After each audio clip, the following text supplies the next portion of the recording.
All right. Hey everyone, it's 6 o'clock now, so I'm going to get started on the discussion for today. Before I get started, I just wanted to say one thing.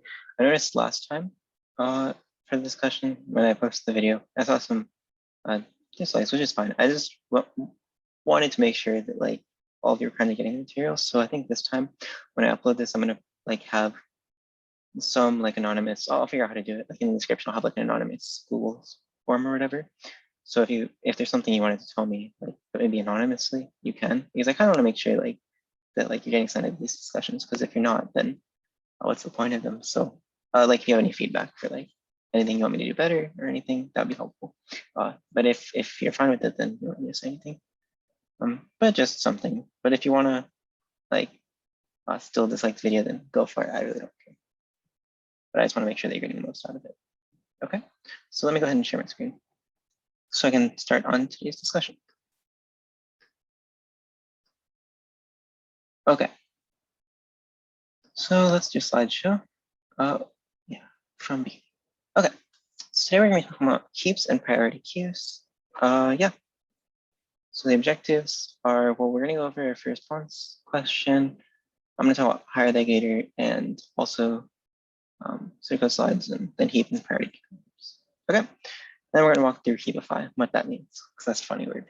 Okay, I guess, yeah, this is 4 questions. So you had sum by levels of a binary tree. And yeah, this is kind of tricky, right? How do you keep track of sum? How do you keep track of levels?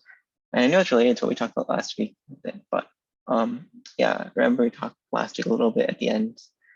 And this is similar to that problem. So, okay. But the problem is given the root to a non-empty binary tree, write a function that returns a vector whose values are the sums of all levels. Yeah, and the tree has many values in the vector system of the tree. Okay. So as you guys may remember, right, with a problem like this, what we want to do is we want to do a level order traversal, right? Because we're having the level sums. So if we're doing that, right, what might be your first thought for a data structure? Hopefully you thought, okay, this is like a breadth first search, for example, or so we use a queue. Okay, so use a queue for this, right? And so what you would do, right, is like you would keep going until you have like nothing left at your current level. From your current level. And then once that happens, then you add everything into your vector. You add the sum into your vector and you keep running sum. Then you reset your sum and you keep going however big it is, right? However big your queue is at that time, whenever you finish levels, how many things are in the next level. Because we're guaranteed with this, the way we do a binary, a breadth first search, right? On a binary tree, so level retrieval, we don't get to 2 levels down until after you finish the whole 1 level down. So whatever the size is at that moment is the number of nodes that we're going to have to check at the next level. So then that's how many things we sum. And then however many things are in the tree at that time, or the queue at that time, is how many things are in the next level, and so on. And so that's how many things we have to sum up. So this actually is the solution for it, is we have our queue, right? And we have our vector of sums. And if the root exists, right, we push the root. And while it's not empty, the number of nodes is the size of our queue. So on level 0, and we loop through all the nodes at this level. And we keep track of the front, and when we get the front, right, we pop the front off as well. And we just keep adding our level. And the number that we add is the number of things in that level, right? And then once we're done with that, we start again. If the queue's empty, we're done. If not, then it's the number of things in our queue is the number of things the next level of the tree, right? So this is kind of how that. Okay, so yeah, initialize an empty queue, the return vector. If the root's not empty, push it. Yeah, then for each level of the loop, we get the size. And so you can see that here, right? We want to see how many things are at that next level. And then we loop through because that's the number of things that we want to check at that level, number of things we want to sum up. We add the values, and then we also put things into the queue. Yeah, we put the children in the queue, right? So that's the number, those are the things, the next level that we'll get to. And then we return the sums back to, right? So for that makes sense. Okay, so questions, of course, always feel free to like message me or Joshua or whatever. Okay, so the higher that gator assignment is an opportunity to experience technical interview. So basically the assignment is to meet with another student for 45, 60 minutes on Zoom and record the meeting. And then you can use the Google Docs to view the pseudocode. No IDE. And the reason why no IDE is because a lot of times when you're actually doing an interview, very rarely do you use an actual IDE. And you're just like often writing on something that doesn't have, like, maybe it has syntax highlighting, that's it. And then like even some make you use Google Docs. So it's pretty much exactly this. And then you just write the code. It doesn't have to compile because it's pseudocode, but that's the idea. And then at the end, make sure you have time to review. And basically you're giving each other a problem and talking about it, or like solving them and then talking at the end to review. Okay. So exam prep, there are FAQ questions. We went over pseudocode during one of the previous discussions. I think it's the second one. Okay, so now we're going to talk about priority queues. Okay, and so that's the main idea of what we're talking about today. And what is priority queue? Well, it's a special type of queue in which every element has a certain priority, right? And okay, so now with high priority is dequeued. So it's in the queue and you would remove it first, like you'd remove it before, not with low priority. So basically it's kind of like a queue with a regular queue, right? The way we assign priority is when elements enter the queue. But with a priority queue, the way we assign priority can be any way we want. So rather than just saying, okay, like it's based on when you enter, it's maybe based on some other criteria. Yeah. And if they have the same priority, right, then it's just defaults like how a regular queue is, which is basically order they enter. So I enter a 5 and a 5, and maybe the rule I'm using is like, oh, the larger element has the larger priority, then the first 5 is going to be removed first because they have the same priority, but it defaults to which one is entered first, right? Okay, so priority queue is an abstract data type. So kind of like what we talked about before with stacks and queues, a priority queue is also an abstract data type. It defines properties, but it has multiple implementations. And yeah, so there are different functions for it.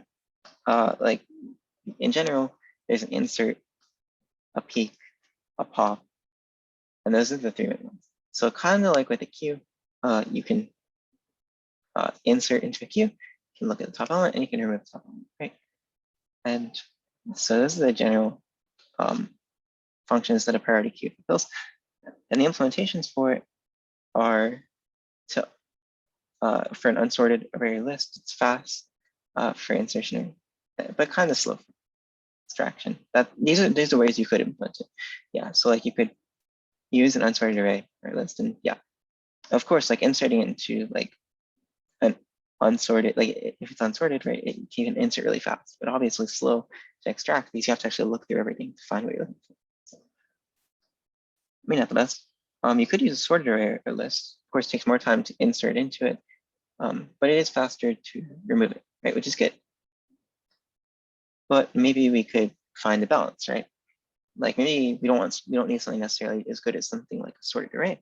Maybe we don't need something as like for extracting. Maybe we want something that's maybe not as good for inserting as an unsorted list array, but maybe we can find something in between.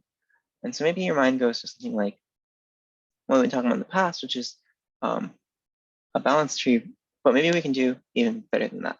Like maybe we don't necessarily need that because even for that, right, it can take a little bit longer to insert, right?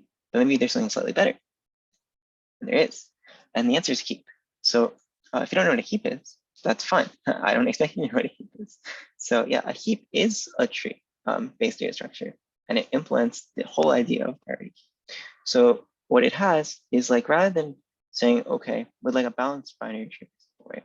The way we do it, right, is we have larger nodes on the right and smaller nodes on the left. But for a heap, we don't even need that. What we say is that the nodes higher in the tree have a greater priority, and that's it. So yeah, it doesn't matter whether you're left child or right child. If you're at the level below, you have less priority than anything above you.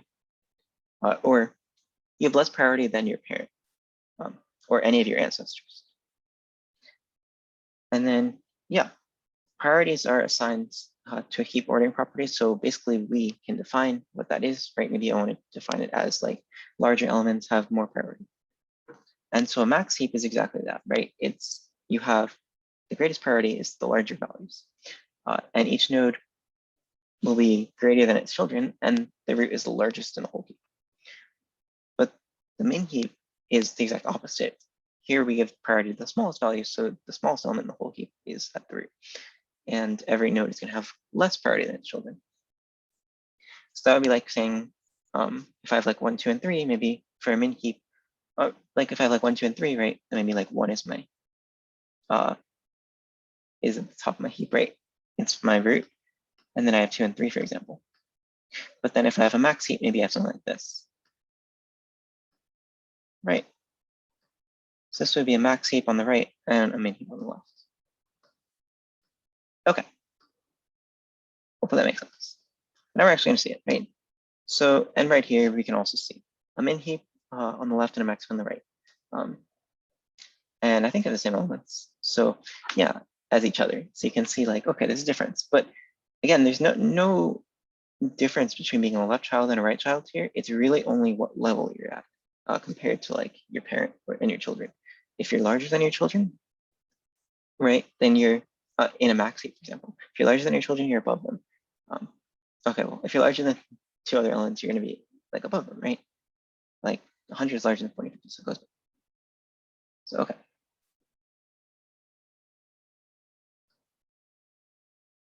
And yeah, in general, right, like we generally mean binary heap. We're talking about heaps, but heaps, of course, they're just trees. So of course, you can have like trinary heaps or quadary heaps or something, you know.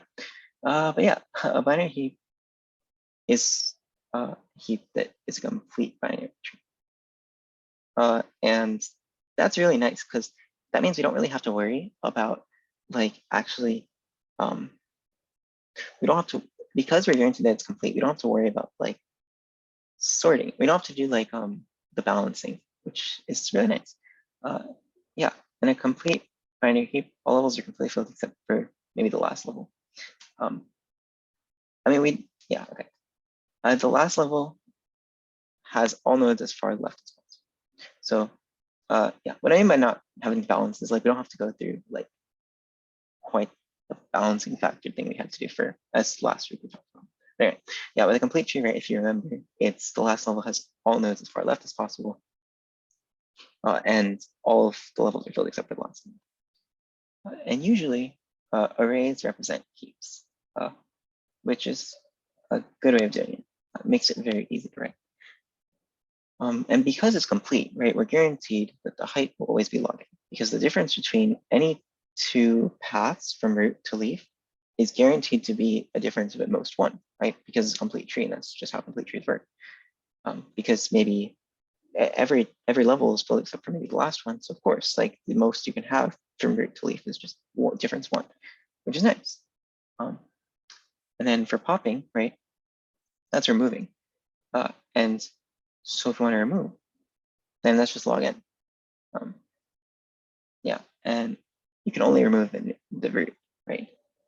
And for insert, it's also log n because you only have to go down to the bottom of the tree to insert.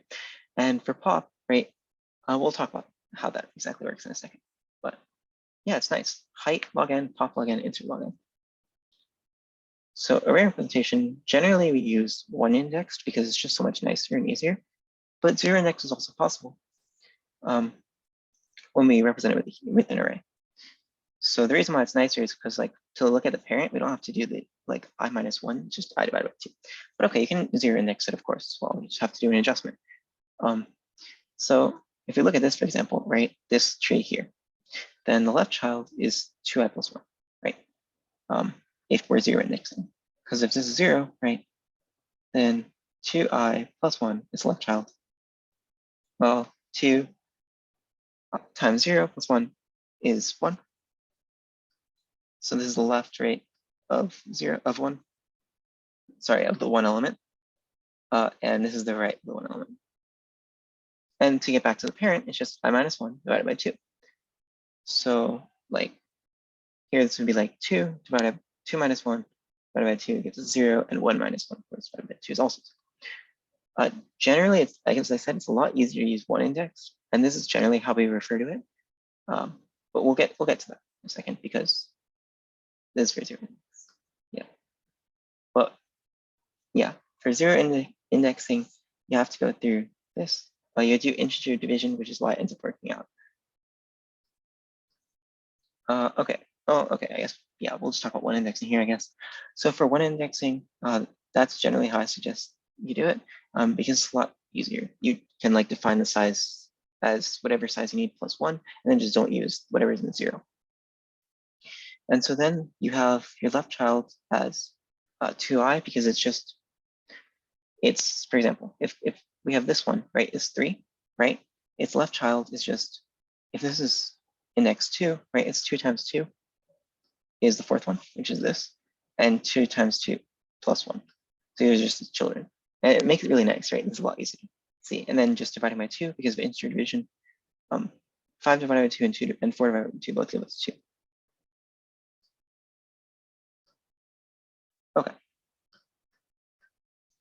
So what are the, if we're 0 indexing, what are the left and right child of 41?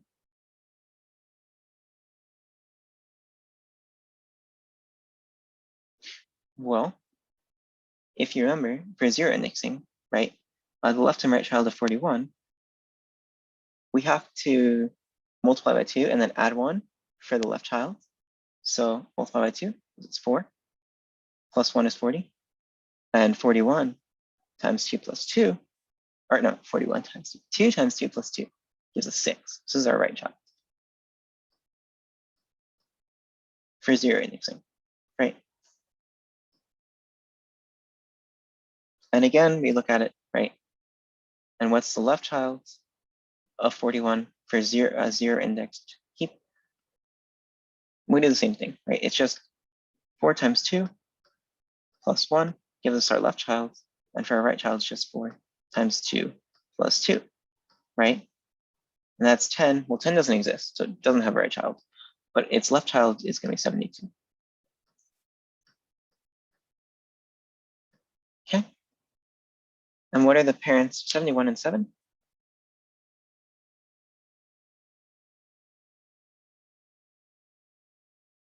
Well, for 7, right? Let's do 7 first. Remember, for 1 indexing, it's not, sorry, it's in position 1, right? For 1, if we're 0 indexing as we do here, because we start at 0, it's 1. We have to do minus 1 divided by 2, which gives us 0. So its parent is 5, right? And 71's parent, it's 9 minus 1 over 2 gives us 4, right? And that means 30 is its parent. Okay. But if we're 1 indexing, it's a little bit easier to work with. But if we're 0 indexing, this is how we would do it. All right. Okay. So now we can talk about heapify. And yeah, if I've said anything confusing, usually, yeah, if I've said anything confusing, just let me know. Like, of course, just message me or whatever. Okay. So what does heapify even mean? So heapify is where we actually like maintain the heap property, right? Or we make it a heap. And there's something really interesting in heapify, but we'll get to we'll get through it. Okay. So heapify is where we actually maintain the heap property, as I said. There are 3 different kinds of heapify: heapify up, heapify down, heapify. And heapify up is after you insert, you have to still correct the heap. It's not as, yeah, I mean, okay, maybe it's not as bad as like balancing a binary tree, but there's still some work that needs to be done. But it's not as many cases. So for heapify up, after you insert, you have to correct the heap. And basically, you're correcting the path between the inserted node and the root. And for heapify down, after deleting, you have to correct the heap. So the first thing we do is we actually take the last element and we move it up to the root. But of course, the last element is probably going to be larger than its children now, right? So then after that, we just have to move it down to the right place. Yeah, so you're just correcting. You just automatically assume, you just put something, for insert, you just put it into the end and then move it into the right position. And then if you remove something, you're only removing the root. It's the only thing you can remove. And then you just replace it with the last element and then move that down until you have a valid heap. And the really interesting thing though, is that you can actually just call heapify, insert every element by just calling heapify, like insert and then use heapify, and you can get a valid heap that way. And that's generally how we build a heap. It's just only calling heapify. That's what's really cool. Is like this works, right? These work to fix a heap, but fixing the heap over and over and over with new elements is how you build a heap. So it's really nice and simple. Well, okay, maybe not simple, but it's nice because the way you like fix a heap is the same way as you build a heap. So it's really just like one operation that needs to be done. Okay, well, 3, I guess, but they all are just variances. Okay, but maybe that's still confusing, so let's go to examples. So let's start with insertion. For insertion, we start with a max heap, right? This is a max heap. How do we know it's a max heap? Well, all the parents are larger than their children. 50 is larger than 42 and 35. 42 is larger than 25 and 41, and 35 is larger than 15. So this is a valid heap. The other thing we notice, right, that makes it valid is that it's a complete binary tree. So it's valid, right? So, okay. And this is the array representation of it. So we start with a max heap. Okay. So now suppose we want to insert 45. So to insert 45, let's go back to the last one so we can kind of draw it out. So let's say we want to insert 45. Now when we insert 45, well, we're going to want to first, like we still have to do more work, but let's just go through the very first step of it right here, right? And the very first step is just adding it to the end, right?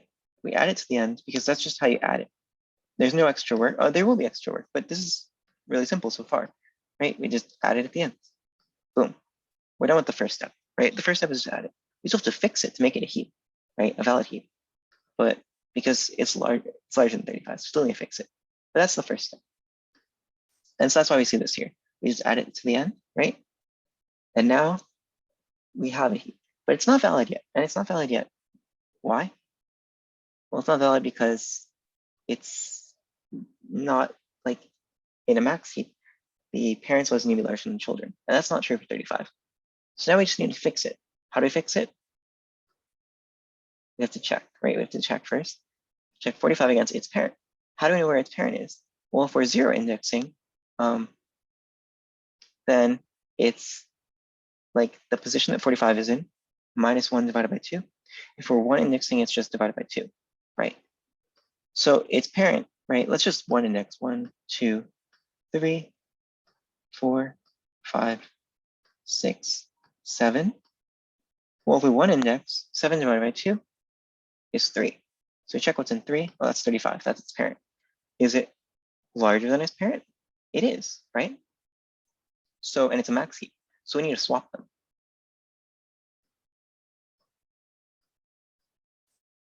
So we swap them. And now that we've swapped them, we continue on. We check 45 against its parent. And now its parent, well, if we 1 index, 1, 2, 3, right? And 3 divided by 2 is 1, right? And so its parent is 50. We know that just from looking at the array. And 50, right, is larger than 45. So after we check, we'll know we're done, but we'll check. Check 45 and 50. As we said, 50 is larger than 45. So we're good. This is a valid heap. So we don't have to switch them, and we're finished.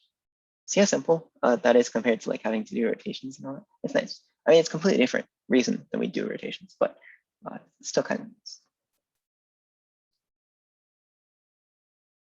And also, if you don't do your rotations, then you wouldn't be able to do your project. So I guess maybe this is more useful or less useful. Okay, whatever. All right. So let's talk about what insertion does, right? So to insert, right? what you have to do is you just add, first of all, just add it to the end of your array. And then, yeah, so you just add it to your array. And that's about it so far. You know it, yeah. And then you just have to, like, now you know that's the child of the parent, which if you're 0 indexing is child minus 1 divided by 2, right? So the parent of it is child minus 1 divided by 2. So that's what we know. But in our representation, right, that's all we have to worry about. So now we just like, yeah, so now we're going to make 2 variables. Though.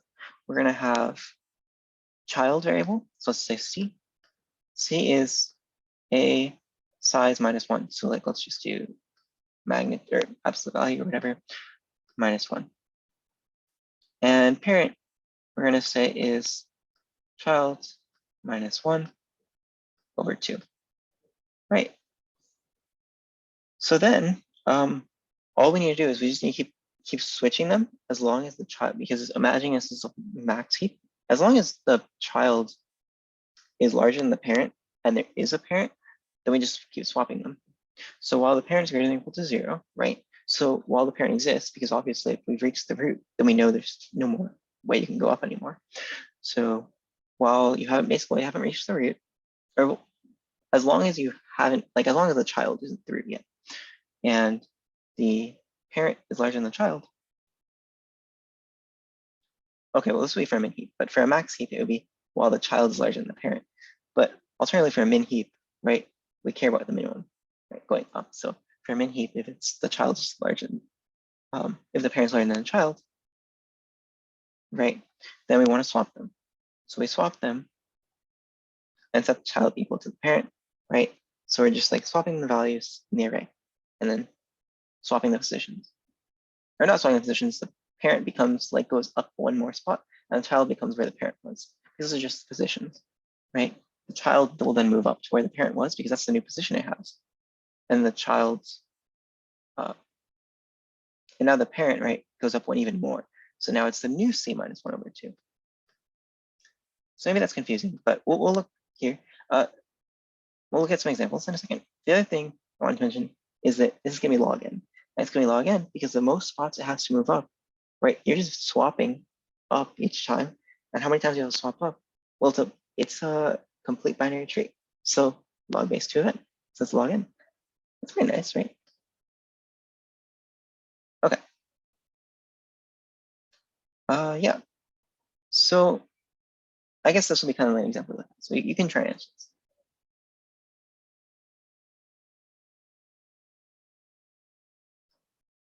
All right.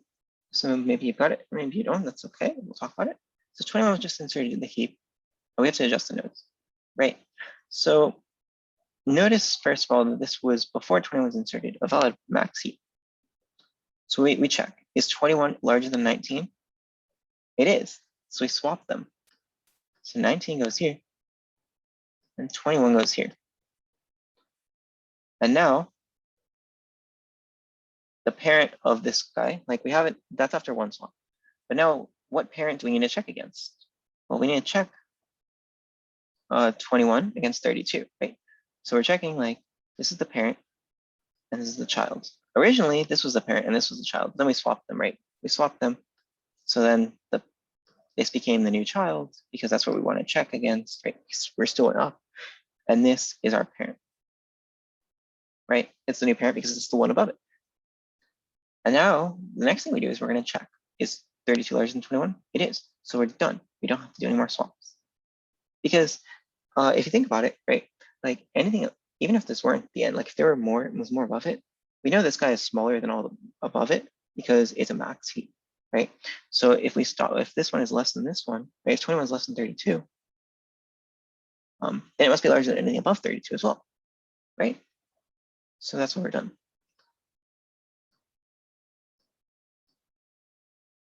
So yeah, the answer is location B. Okay. So now deletion.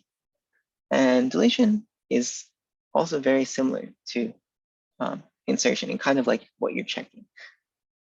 So if we delete, okay, yeah. There's really only one thing you can delete, right? You can only delete the root. So let's talk. we do deletion, we delete 3. And the very first thing you do is you just remove the 3. Okay, throw it out. Well, we're not done. But the thing we do, notice this was a min heap because we had the smaller elements at the top. And now, what we're doing now, right, is we need to take the last element in our heap and move it to the root. So take this 43, right? And it's going to go into the empty spot. And notice now 22's right child, or not 20, 12's right child is nothing. That's okay, it's still a complete tree. So if this were a valid heap, we'd be done. But is it? I don't know, we'll see. Let's go through step by step. Let me not get ahead. Okay, so now we're moving 43 up, right? And we just take the 43, and we put it in the spot where the 3 was originally. And 12 has no right child now, which is okay. Now what do we do? Well, how can we make this a valid min heap? Like if we're just looking at these, right? Let's say this was our entire heap. How can we make this a valid min heap? Well, remember, the element that's the root, right, has to be larger than its children, or has to be smaller than its children. It's a min heap, right? Smaller than its children. Well, which of these can we move up, or can we swap 43 to make that true? 7, right? Because 7 is smaller than 12 and smaller than 43. So the way we do this, right, is we would basically check, right? Is 43 less than one of its children? Or is 43 larger than one of its children? Because if it is, then we're going to need a swap. But the other thing also is if it is, right, do we take the minimum of the two? So let's look at that. So we check 43, 7, and 2, 7 and 12. 7 is the minimum, so we swap 7 and 43. Because we know 7 is the minimum, so smaller than 12 and 43. So it can be the parent of both of them. That's fine. Swap 43 and 7. But now we're not done yet because we still haven't moved 43 to the right spot. So we need to check 43 against its children. Right? And 43 against its children, we do the same thing as we just did. Like we can just do this recursively to move down the tree. Like now we consider the subtree rooted at 43. Again, just like before. We keep doing this until eventually 43 reaches a place where it doesn't need to move anymore, or until we reach a leaf. Well, here, 43, we take minimum of 43, 11, and 15. 11 is the minimum, so we swap 43 and 11. Right? And then when we do that, 43 becomes a leaf, right? Now 43 is a leaf, there's nothing else to swap. And so we're done. But the interesting thing also that you notice is that to remove something, we just remove the top element, and then we move one of the bottom elements to the top, right? And then we move one of the elements to the top. And so far that just takes O1 time. Like there's nothing really all that difficult there, or not computationally difficult is what I mean. Okay, it's difficult to kind of see why we would do that, yeah. But like computationally, it's still O1. But then just to move it into the right spot, we only have to move it down the tree. Each time we move down one, we're moving one spot down. How big is the tree? Or what's the height of the tree? Log n. So how many comparisons do we need to make it most? Log n. So deletion is also only O log n. Okay. And like we just said, yeah, current size is the number of items in our heap. So array is our heap, right? Because we can just represent a heap as an array. So we remove the minimum element. That's the first thing. And then we just remove the minimum element and then call heap find out, right? And while we do that, sorry, first we remove the minimum element by just setting the minimum element to the last element in the heap. We give heap find out. And if we have a couple of conditions, right? If we've reached a leaf, we're done. If we reach the condition at which the smallest element is the node we're currently at, we don't need to keep moving it down. So then we're done. Otherwise, we swap it with the smaller of its children, which is exactly what we saw with this 43, right? We just kept swapping it with its child as long as one of its children was smaller and we hadn't reached the leaf yet. And then once we did that, we just called heap phi down with the subtree rooted at 43 again, with the smallest child in it. So yeah, right? we would need to basically, we would swap, here we swapped 43 and 7, then we need to heapify down again with 43, 11, 15. And we just keep doing it, right?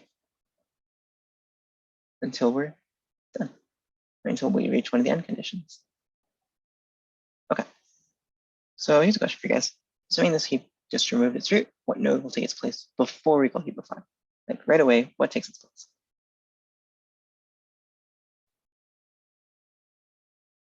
Okay, so yeah, what do you guys think? A, B, C, or D? The answer is, drum roll, D. Remember, we just take the last element in the heap.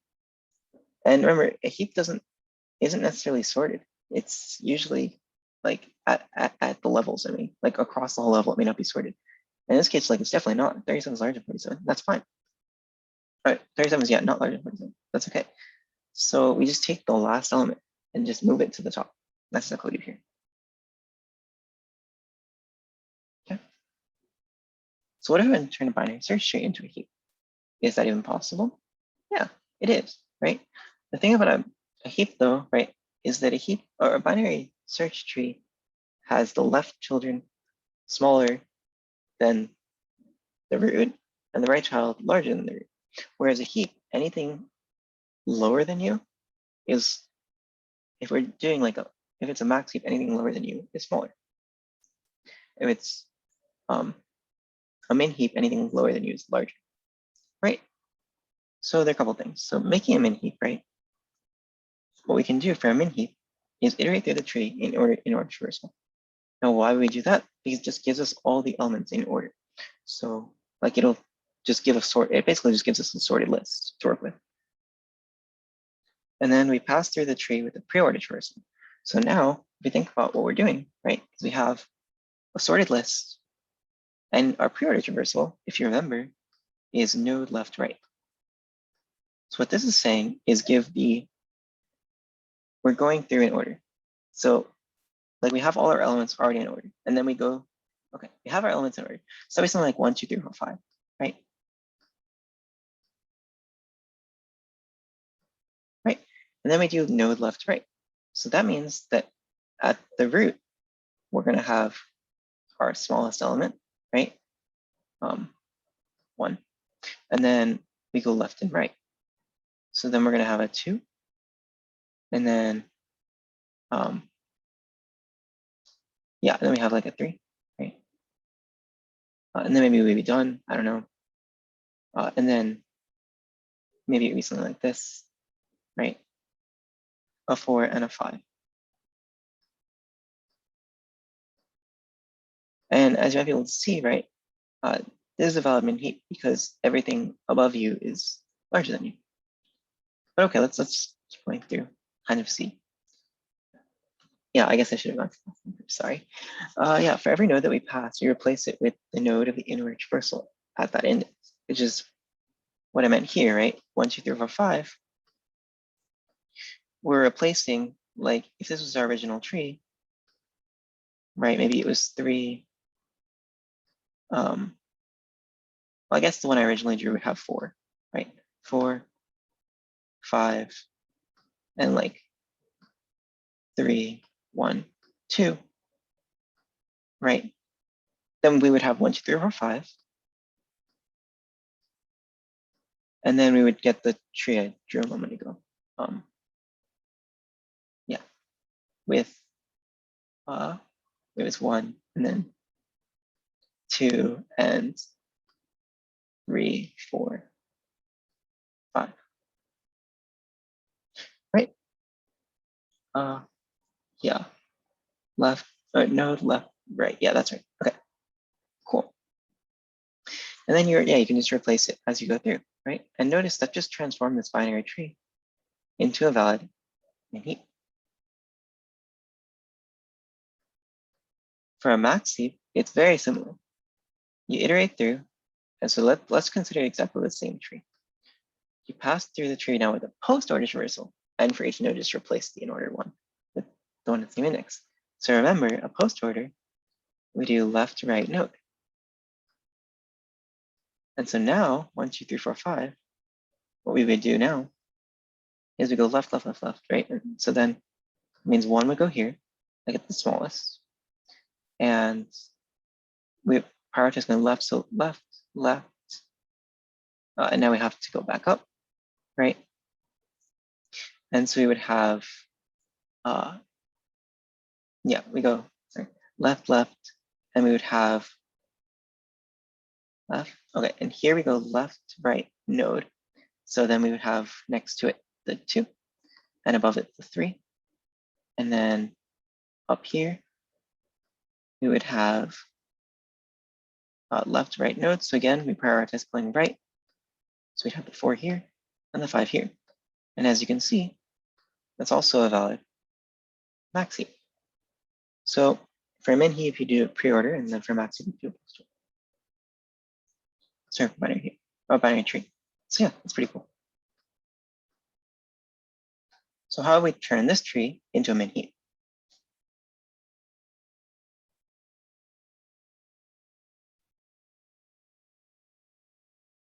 Well, notice it's a binary search tree, right? So let's go through it. If we want to turn it into a min heap, right, we're going to do pre-order. First, we do the in order and get them in order. Then we do the pre-order, right? That's the difference between min heap and max heap. So the first thing we do is we get the in order traversal, which is just the sorted array of elements. Then we do the pre-order and replace the nodes. So we go ahead and start, right? And we go 3 at the root, and it's root, left, right. So then we go left, or no, yeah, we go left, and then the first thing we do when we actually hit a node is we replace it. And then we go left again.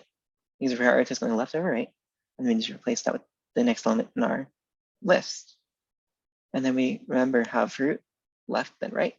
So the next thing we're gonna do is we're gonna visit this 9 here, the black 9, and then replace that. And then we go to the, well, we've done everything on the left, so we're gonna go back up, and we're gonna go right. And then we're gonna prioritize going left, so go left, and go right. And we're done. And as you may notice, this is a valid min heap. We built it with a binary search tree. Now, how do we build it from an array in place? So this is really cool, because believe it or not, like what we noticed right earlier was that actually inserting into a heap took log n time, right? Which is true, it absolutely does. And build heap is really cool because we mentioned earlier, right? To build a heap, all you need to do is just call heapify, like insert elements and call heapify. So the way you build a heap is the same way as you fix a heap, which is like really cool, right? Yeah, and the trick to actually building a heap though actually allows us, even though it's log n to insert, there's a trick to actually building a heap that allows the time complexity to go to on instead of on log n, which is like really interesting. That's one benefit it has over like binary search tree, because to build a binary search tree, right, would still take n log n time. But for a heap, it only takes on time to build. And that's one reason why heaps are really useful. And priority queues are useful because they take less time to build. And the reason why is actually really, I'm not going to go through the math. If you want to see more here, I'm going to give a brief overview of what we do. And the trick, there's a trick to building a heap that allows us to do this. If you imagine inserting like backwards, starting from the leaves, and then like moving up to the root, then what that means is that for n over 2, because n over 2 of the elements are leaves, n over 2 of them, we only have to move up 1 time, because you don't have to move up at all, right? So n over 2 times 1, for example, like it's just 1 insertion, right? So just 1 operation. But for now, for the internal nodes, right, n over 4, right, times 2, because now we have to move up 1 level, right? And this is how we would go about it, right? Now for n over 8 of them, we have to go up 3 levels, right? And if you actually write this all out as a series, then you can actually, and I think it's the math here, proves that this actually goes to on, right? It converges to on, or it converges to like n times a constant rather than n log n, which is pretty cool. But for building a heap, we generally just insert and call heapify. As I mentioned, there's a trick so you can actually get it to on. And yeah. And here, yeah, perform the first level order traversal from last turn to node. And that's the trick. We just start from the end and insert instead of actually inserting. Yeah. So, okay, cool. Any questions about this? I know heaps are kind of tricky, but they're really interesting data structures. And they're really helpful. I guess I'll mention like maybe one thing that can be done with heaps. Like if you think about it, right, for a heap, it only takes one time to build. And then actually removing an element only takes a one time. Or no, login time, sorry. I don't know. So, well, actually removing it, but then fixing the heap takes login. But if you want to maybe remove only like a few elements, then it's a lot better to build a heap, right? And to remove those couple elements. If you want like the first 5 sorted element or 5 elements sorted, it's a lot better to build a heap and just remove 5 times than to actually, yeah, it's a lot better to build a heap and just remove 5 times than it is to like sort the entire array, right? Because you only have to do like log n 5 times and build a heap once. Then, so it's really only on time. Meanwhile, actually sorting and then removing the first 5 would still be one. So, or O and log n for sorting. But if you build a heap and you only want a certain number of elements, maybe it's a lot better. Okay. So no, just something kind of cool about heaps.